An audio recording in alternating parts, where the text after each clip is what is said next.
सभी साथियों को माघ पूर्णिमा व्रत की बहुत बहुत शुभकामनाएं। माघ पूर्णिमा सनातन धर्म में अत्यंत पवित्र और पुण्यदायक व्रत माना जाता है। यह व्रत माघ मास की पूर्णिमा को किया जाता है और इसका विशेष संबंध स्नान, दान, जप, तप और भगवान विष्णु की आराधना से है। शास्त्रों के अनुसार माघ मास में किया गया स्नान, दान और व्रत 100 यज्ञों के बराबर फल देता है। प्रिय साथियों, कथा को अंत तक अवश्य सुने। एक समय की बात है, भारतवर्ष की पुण्य भूमि पर एक ऐसे राजा का शासन था जिसके प्रताप की दुंदुभी दूर दूर तक बजती थी। नाम था उसका महाराज इंद्रजीत। उसका वैभव, उसका ऐश्वर्य ऐसा था कि दूर से देखने वालों की आंखें खली के खुली रह जाती थीं। सोने चांदी से मंडित महल, बहुमूल्य वस्त्रों में सजे सेवक और रत्नों से दमकते सिंहासन पर बैठा वो राजा सचमुच इंद्र के समान प्रतीत होता था। किंतु इस अलौकिक वैभव के भीतर एक भयावह अंधकार छिपा था। राजा इंद्रजीत स्वयं को भगवान विष्णु का परम भक्त कहता था। उसके दिन का आरंभ और अंत विष्णु सहस्त्र नाम के पाठ से होता। उसके राज्य में भव्य विष्णु मंदिर थे जहां नित्य अनेकों विद्वान ब्राह्मण पूजन करते। वो बड़े बड़े यज्ञ करवाता, दान पुण्य के नाम पर स्वर्ण मुद्राएं उड़ेल देता। लेकिन परंतु उसका हृदय वो पाषाण का बना था। जहां एक ओर वो भगवान के चरणों में शीश नवाता, वहीं दूसरी ओर अपने राज्य के दीन दुखियों, अभावग्रस्त निर्बलों को वो तुच्छ कीड़े मकोरों से भी बदतर समझता था। ये दरिद्री तो मेरे पुण्य के बोझ हैं, वो मन ही मन कुरता। इनका दुख इनके कर्मों का फल है, मैं क्या करूं। उसकी भव्य पूजाएं, उसके दान सब केवल अपने अहंकार को संतुष्ट करने के लिए थे। वो सोचता, मैं विष्णु का परम प्रिय हूं, मेरा स्थान वैकुंठ में सुरक्षित है। उसकी आंखों में एक अजीब सी चमक थी, अहंकार की, आत्म प्रशंसा की। करुणा का कोई चिन्ह नहीं। माघ मास की पूर्णिमा का दिन था। ये दिन भगवान विष्णु को अत्यंत प्रिय है। शीतल पवन बह रही थी और मंदिरों में घंटियों की मधुर ध्वनि गूंज रही थी।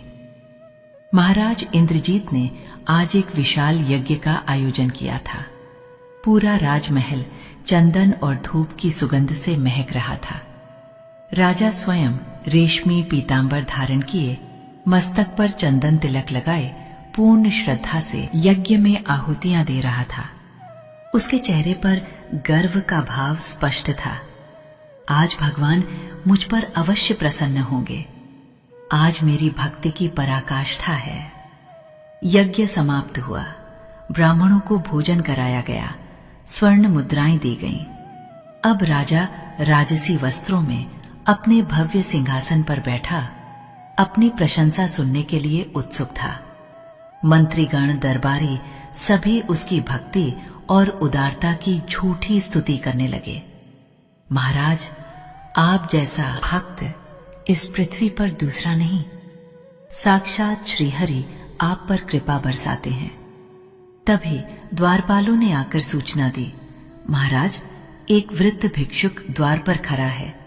वो बहुत दुर्बल और जीर्ण शीर्ण वस्त्रों में है, परंतु कह रहा है कि उसे आपसे मिलना है।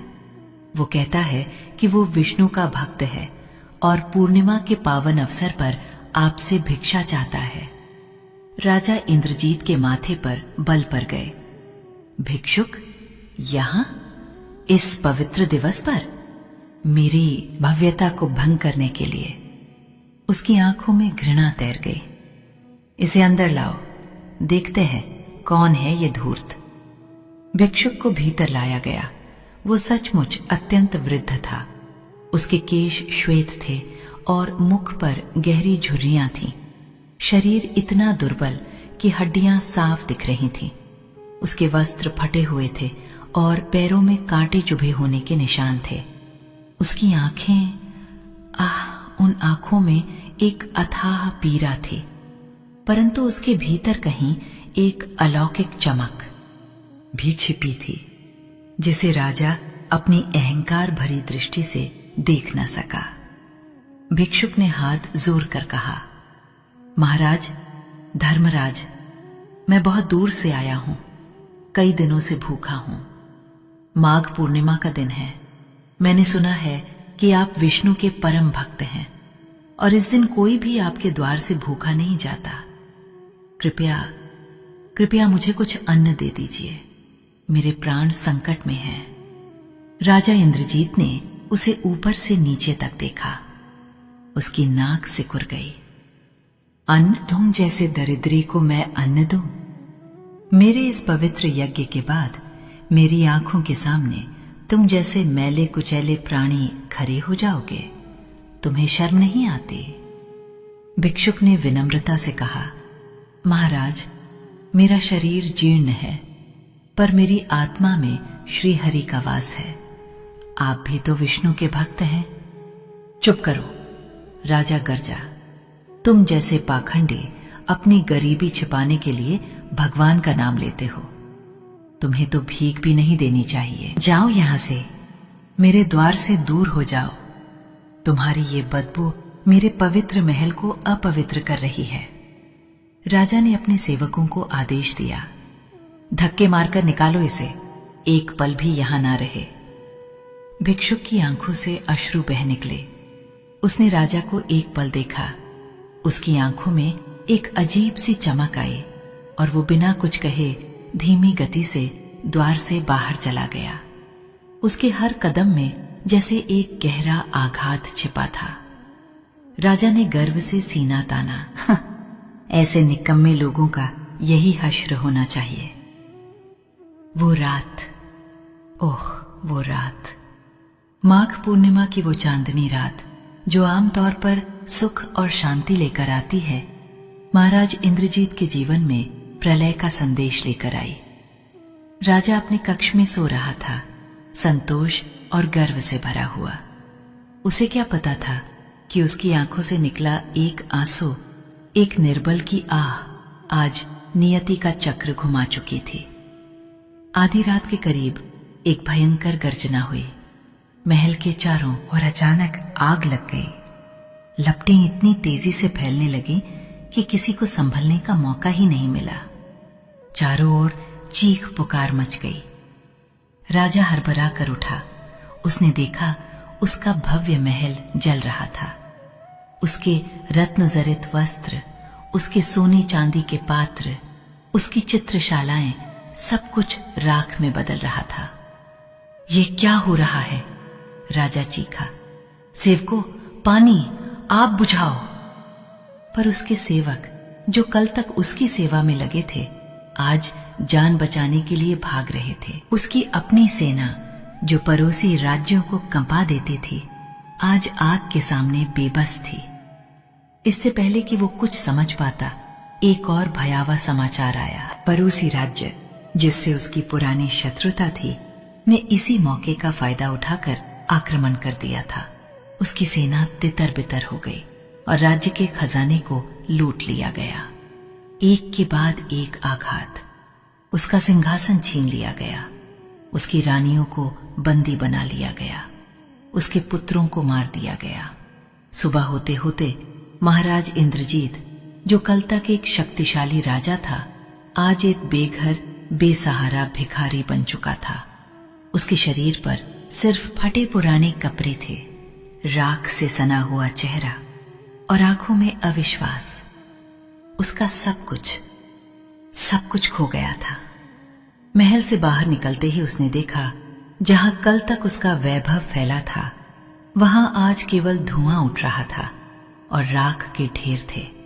लोग उसे पहचान कर भी मुंह फेर रहे थे। कोई मदद के लिए आगे नहीं आया। वे लोग जिन पर उसने कभी अत्याचार किए थे, आज उसे देखकर प्रसन्न हो रहे थे। राजा इंद्रजीत नहीं, अब वो सिर्फ इंद्रजीत था। भूख से बिलबिलाता, प्यास से कंठ सूखा हुआ, उसने सड़कों पर भटकना शुरू किया। जहां कल तक उसके रथ दौड़ते थे, आज उन्हीं सड़कों पर वो नंगे पैर चल रहा था। लोगों की घृणित दृष्टि उसे भेद रही थी। उसने कभी सोचा भी न था कि ऐसा दिन भी आएगा। दिन बीतते गए, सप्ताह और फिर महीने। इंद्रजीत ने भिखारी का जीवन जिया। उसने वही भूख और अपमान सहा जो उसने कभी दूसरों को दिया था। लोग उस पर थूकते, पत्थर फेंकते और उसे धिक्कारते। उसे अपने अहंकार भरे दिन याद आते जब वो गरीबों को कीड़े मकोड़े समझता था। आज वो स्वयं एक कीड़ा था जो दूसरों की दया पर जीवित था। ठंड में ठिठुरता, गर्मी में झुलसता, बरसात में भीगता। उसके शरीर पर जगह जगह घाव हो गए थे। एक दिन वो एक पेड़ के नीचे बैठा था। भूख से पेट में ऐंठन हो रही थी। उसने देखा एक बूढ़ी औरत जो स्वयं भीख मांगकर जीवन यापन करती थी, अपने हिस्से का एक टुकड़ा अन्न एक भूखे कुत्ते को खिला रही थी। ये दृश्य देखकर इंद्रजीत की आत्मा भीतर तक कांप उठी। उसे अपने वो दिन याद आए जब उसने उस वृद्ध भिक्षुक को अपने महल से अपमानित कर निकाला था। वो भी तो भूखा था। उसके मन में एक भयानक पश्चाताप की लहर उठी। मैंने उसे अपमानित किया, दुत्कार दिया। क्या वो साक्षात भगवान ही थे? उसकी आंखों से आंसू बहने लगे, पर ये आंसू अहंकार के नहीं, आत्मग्लानि और पीड़ा के थे। उसने अपने हाथ जोड़े। हे प्रभु, मैंने कितना बड़ा पाप किया। मैंने आपकी करुणा को ठुकरा दिया। मैंने आपकी सेवा के नाम पर केवल अपना मान बढ़ाया। मैं कितना मूर्ख था। भूख, प्यास और पश्चाताप से उसका शरीर कांप रहा था। उसे लगा जैसे उसका अंत निकट है। उसने अपनी आंखें मूंद ली और उसके भीतर से एक चीख निकली। हे नारायण, कहाँ हो आप? मैंने आपको समझा नहीं। मुझे क्षमा करो, मुझ पापी को क्षमा करो। उसकी आंखों से आंसुओं की धारा रुकने का नाम नहीं ले रही थी। वो अपनी सारी शक्ति बटोर कर रोने लगा, फूट फूट कर, जैसे उसका हृदय पिघल कर बाहर आ रहा हो। उसकी आत्मा की हर कोशिका क्षमा मांग रही थी। हे प्रभु, मैंने आपको नहीं पहचाना। मैंने आपके अंश को, आपके ही स्वरूप को अपमानित किया। उसकी चीख, उसके पश्चाताप के आंसू, उन्होंने जैसे स्वर्ग के द्वार खोल दिए। एकाएक उस निर्जन स्थान पर एक दिव्य प्रकाश फैल गया। हवा में एक अलौकिक सुगंध खुल गई और एक अद्भुत संगीत की ध्वनि गूंजने लगी। इंद्रजीत ने अपनी आंखें खोली। उसके सामने जो दृश्य था उसे देखकर वो ठगा सा रह गया। वहां कोई भिक्षुक नहीं था, कोई वृद्ध नहीं था। वहां स्वयं भगवान विष्णु प्रकट हुए थे। उनके श्याम वर्ण का शरीर पीतांबर में लिपटा हुआ, गले में वैजयंती माला, चार भुजाओं में शंख, चक्र, गदा और पद्म धारण किए हुए। उनका मुखमंडल करोड़ों सूर्यों के तेज से चमक रहा था, फिर भी उसमें एक शांत मधुर मुस्कान थी। उनकी आंखें, वही आंखें जो भिक्षुक के रूप में उसने देखी थीं, अब उन आंखों में असीमित प्रेम, करुणा और दिव्यता थी। इंद्रजीत भय से कांप उठा। वो तुरंत भगवान के चरणों में गिर पड़ा। प्रभु, प्रभु, आप ही थे वो भिक्षुक। उसके मुंह से शब्द नहीं निकल रहे थे। वो अपने अश्रुओं से भगवान के चरणों को धो रहा था। मैं पापी, मैंने आपको अपमानित किया, मुझे क्षमा करे दयानिधे। भगवान विष्णु ने अपने शांत गंभीर स्वर में कहा, उठो वत्स। उनकी आवाज में एक ऐसी मधुरता थी जिसने इंद्रजीत की आत्मा को शांत कर दिया। तुमने मुझे पहचाना नहीं इंद्रजीत। तुमने मेरी भक्ति तो की, पर मेरे स्वरूप को नहीं समझा। तुमने मेरे मंदिरों में धन चराया, यज्ञ किए, परंतु मेरे ही अंश को, जो प्रत्येक जीव में वास करता है, उसे अपमानित किया। इंद्रजीत सिसकियां भरते हुए बोला, प्रभु, मेरा अहंकार, मेरे ज्ञान का अंधकार। मैंने सोचा था कि केवल बड़े बड़े अनुष्ठान ही भक्ति हैं। भगवान विष्णु ने मुस्कुराते हुए कहा, नहीं वत्स, भक्ति केवल मंदिरों में घंटी बजाना, यज्ञ करना या मेरा नाम जपना नहीं है। सच्ची भक्ति तो करुणा में है, प्रेम में है, सेवा में है। जब तुम किसी भूखे को अन्न खिलाते हो, किसी प्यासे को पानी पिलाते हो, किसी दुखी के आंसू पोंछते हो, तो तुम साक्षात मेरी सेवा करते हो। हर जीव में मैं ही वास करता हूं। तुमने मुझे ही अपने द्वार से अपमानित कर निकाला था।